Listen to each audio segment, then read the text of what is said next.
Nationwide. Sale extended until Sunday. And you're very welcome back. And as promised, after the break, I said we would be joined in the studio by Orla, Carlin and Connie Granaghan, who are going to review Strange Sally Diamond by Liz Nugent. Ladies, you're very welcome. Thanks, Jean. So, the title to Strange Sally Diamond, when I asked you to review it, Connie, what did you think of the title? Well, I suppose, first of all, thought she was going to be a bit strange, and immediately she did strike me as being strange. I suppose she wasn't unlike Eleanor Oliphant, and this is what I kind of thought initially. I thought it was going to be another kind of quirky Eleanor Oliphant kind of character, but who struggles socially. But as the book progressed, I learned that that Sally Diamond was a much more intense character. Mm-hmm. And at the very beginning, Orla, she says that her father had told her whenever he died just to put her out with the rubbish, so she incinerated him, and that sort of perks you up immediately. Absolutely. It draws you in very quickly. She was a very literal person, again, kind of showing that, she is more than likely a neurodivergent individual. So her dad, her adopted father, had always says to her, "Oh, when I die, just put me out with the rubbish." So when he does die, she literally does that. And I think this brings a lot of kind of newfound and negative attention on Sally, and people from her past begin to reappear in her life. And we soon sort of learn then that Sally has a very disturbing kind of background, that she lived a very dark life until she was 7 years old, and then she was sort of rescued by her adopted parents. Mm-hmm. And I suppose, without giving any major spoilers, I suppose we have to give a bit of the plot, Connie, to bring in the other characters. So can you give us a little synopsis without sort of maybe too far? Well, as Orla said, Sally is brought to the attention of the media when she burns her father's body in the incinerator on the family farm. So she's brought to the attention of the media and world media, and her cruel and disturbing past comes to light. She receives a lot of attention. Messages start to arrive at her door. Some people cursing her, some people saying that she's the devil incarnate, and then she gets a toy teddy. A toy teddy arrives, which really disturbs her, but she doesn't remember why. Mm-hmm. And then she finds out essentially that her first years were spent in captivity. Her mother gave birth to her in captivity, and that's where her first years were spent. So she remains unaware for a large part of the book that her mother had also given birth to a baby boy. So she's not aware of that. So then Sally's brother comes into the book as well. So he's the other narrator, effectively. There's sort of two parts of the book. Sally's brother has been reared in New Zealand by his paedophile father, and this all comes to light and just throws Sally's life into turmoil. Mm-hmm. And Sally herself is a lovely character, Orla. You're laughing with her at one stage, and when she goes to the father's funeral with the red berry, she thinks that it was for special occasions, and then you feel for her when you hear of what her mother and her went through. Absolutely. We were talking about how she's such a literal character, but at the adopted father's funeral, the priest says to her, "Well, maybe Sally, you'll come back now to the church more often, you'll come to Mass." And she says, "Oh, no, thank you, Father, I find Mass very boring." She just comes straight out with it. She can't tell a lie, but that is also what makes you like her an awful lot. And that she has really suffered through her life. She has been the victim of, bullying in her community, social exclusion. I think a lot of those topics come in, which are very interesting and quite hard to listen to at times. I did the audiobook, so I was listening, and that physical and emotional cruelty that she was subjected to because of her being appearing a little bit different in the community.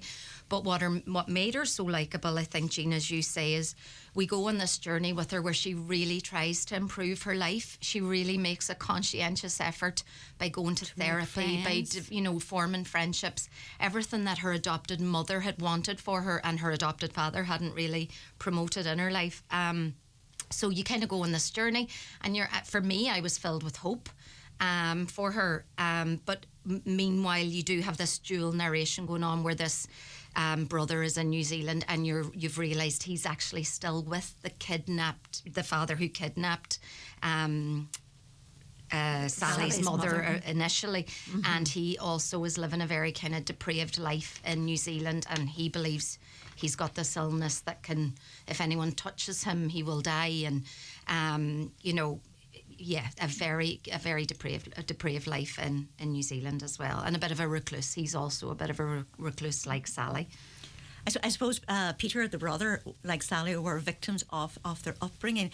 And in the early stages of the book, when Peter goes into the room where Sally and her mother are in captivity, and he kicks the mother, it's very dark and it's very visual. Brutal, very brutal, very grimy. Like you nearly felt sorry for Peter, like you were feeling sorry for him. You know, being left in the room and not knowing who this woman was, and the next thing he's kicking her in the stomach and making her bleed. So it was hard then to feel sorry for him. And you saw that he was a product of his environment, a product of how he was brought up. But I hated the way he came in then, and I suppose I'm jumping on a wee bit, but he ruined Sally's life then. Like I knew when he came in it wasn't going to be good. You know, I knew when he got in touch with her, I thought this girl's doing well now and this boy's going to mess it all up for her. You know, so he was a real hateful owl. He was as bad as his father, and he didn't think he was. You know, he thought that he was good. He went on then with, what do you call her? Lindy. And he thought that he was being good to her by releasing her from her shackles. You know, I'm not like my father. I'm not going for young people. You know, I won't read her diary. I wouldn't do that to her. But yet he ties her up and takes away her baby. So he was a horrible character. And Conor Geary, the dentist and the paedophile, he was just a real control freak. His narration in the audiobook was just unbelievable. Like the whoever was narrating for the brother and father, the voice was so sinister, like it filled me with dread. I just knew everything to do with this man brought nothing but absolute misery and heartache. He really was a vile character, and I found the chapters around Peter/Stephen's friendship with Ranye. Do you remember the neighbour next door? He made friends with the boy, and you know, we all know what happened to the boy, and you know, the father was so hateful to the auntie of that boy, and you just saw really how evil he was. So you really saw into the mind, didn't you? Yeah, it was like you could see into the mind of a paedophile. Like it was very dark sinister, and very disturbing, yet a very compelling read and very well written. And I think because you're rooting for Sally, and I think I had a wee bit more hope in Stephen/Peter than you did, Connie. Like you're saying, you immediately kind of were against him. Whereas I thought maybe when the dad is gone, if he could just get rid of the dad, maybe he'll be okay. But as we learn, you know, that really didn't happen, unfortunately. So, and as Connie says, then he brought a very negative aspect into Sally's life when he appears there. I suppose there are so many other minor characters as well as the main ones. And I suppose the father and mother who adopted, they were psychiatrists and doctors. And there was a difference in opinion in how Sally was to be brought up. I think the mother wanted her to be integrated, and the father wanted to keep her isolated. And that had a bearing as well, Connie. Yeah, he was. I think the father thought that Sally was sort of his experiment, and he kept her from living her real life. Like, she went around the village pretending that she was deaf so she wouldn't have to speak to anybody. And the father promoted this rather than promoting her inclusiveness. But and then Sally learns as well that her mother and father, her adopted parents' marriage wasn't as she thought it was. Her Aunt Christine tells her that her mother was about to leave her father, and this is all around the time that when she is in turmoil because she's met the brother. So that lends then to her being even more disappointed, I suppose, you know, or upset, and she becomes very angry, and she becomes quite volatile. Yeah, volatile. And she'd always pull her hair out, I suppose, whenever she was frustrated and stressed, and then play the piano would soothe her as well. So she was such a likeable character. Were there any surprises in the book, or was it a book that you sort of said, "Oh, I didn't see that coming"? Or well, I think with the father. Like with Sally's narration, I feel everything that was happening was quite pleasant, but every time it switched to the point of view of the brother, I felt there were loads of twists and turns there, to be honest, and it was all so dark and so sinister, and the father moving to New Zealand and buying a house that had a barn out the back, and next thing you know, Daddy had me out helping soundproofing the barn, and you just know, you're sort of filled with this dread. And then they go to the park one day and they see a little girl climbing a tree, and I mean, it's stomach churning at times, it really is, but as I say, it's still very compelling. I think there's the twist with the man that arrives in her town, and we're all wondering, could this be the brother? Could this be the brother? So there's a wee twist there. It's I'll not say too much without giving it away, but I think it was a really strong page turner. I mean, I was completely invested in it. I won't say how I felt about the end yet. You might get there, Jean, but overall very invested in it, and I really enjoyed it and was rooting for her. What did you like most about the book, Connie, and what did you dislike most about the book? I liked the way it's the way it swung between the two main characters, and I found it easy to understand. Sometimes when that goes on, you can get a wee bit mixed up. I think it was very straightforward. I think the characters were all quite strong. Her Aunt Christine, the doctor who was her mum's friend that sort of took her on. I liked that. I liked that she had all those people backing her up, advocating for her. Disappointing the way it turns out at the end, as Orla said, but hopefully, as Orla said outside, there might be a sequel, the way it was left at the end. But I did like the characters in the book, apart from, of course, the father and her brother, Peter or Steve or whatever.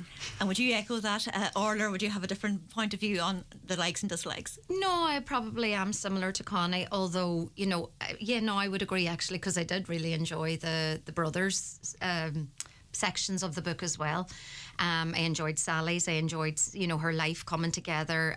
So many positive things were happening for her that had never, she had never experienced that before. She'd never experienced friendships. I felt there was a real peak in the story when she had the party at her house and she hired a bouncy castle for her friends' children. And, you really felt this is all going so good. And then, when the brother, makes an appearance in her life, unfortunately, then we know the outcome. We don't want to ruin it for potential readers out there. But as I say, the one hope I would say is that there is potential for a sequel there, so that maybe there is happiness ultimately for Sally, but it really could go anywhere. You would like to see another book. You definitely would like to see read another the second book. Definitely. And out of 10, what would you give it, Connie? Well, you said about taking one away for the ending, so I think I'll do that as well. And maybe just one more too, because I didn't like the father and the brother, so I'm going to go 8. And yourself, Orla? Oh, 8.5, because again, it was the ending. Just really, I was really sad for the ending. But it wouldn't put you off reading it. Oh no, I mean, I'm invested in Sally, and if there's anything else, coming up in the future in relation to her, I'll definitely be tuning in. And I think loads of people would enjoy, getting to know the character of Sally. So, but be prepared, because it is a dark and disturbing read. The themes are very, very mature and quite dark. And very visual as well. I thought it was, you could actually see all of this happening. Absolutely, you were right there with her. And him. So, well, thank you so much. I think I would give it a 9 now. I said it was a page turner. I took it on holidays with me there in September, and I had it finished in 4 days. And I nearly preferred to go to read the book than to go out for a meal or something like that. Yes. So that says a lot, doesn't it? Yeah.